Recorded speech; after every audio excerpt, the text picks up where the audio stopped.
काय करायचे आता तुम्हाला? आता इथं मॅच चालू आहे, तुम्हाला प्रॅक्टिस काय करायची? त्या मैदानात उतरायचा, त्या मैदानामध्ये.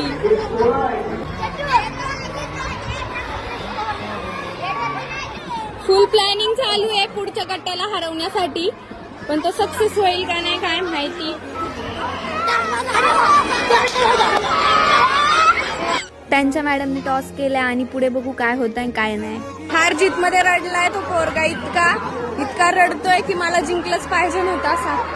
त्यांची आता मॅच झाली आहे, आम्ही पाहून चाललंय, पण त्यांचा संघ हरलेला असला तरी ते सगळ्याच्यात हारणार नाही असं काही नाही. पण ठीक आहे, पुढच्या लंगडीमध्ये तरी विजय हो असं काही नाही. अपयश यश हे येतच राहतं, आपण ठरवायचं असतं कुठपर्यंत जायचं आपल्याला.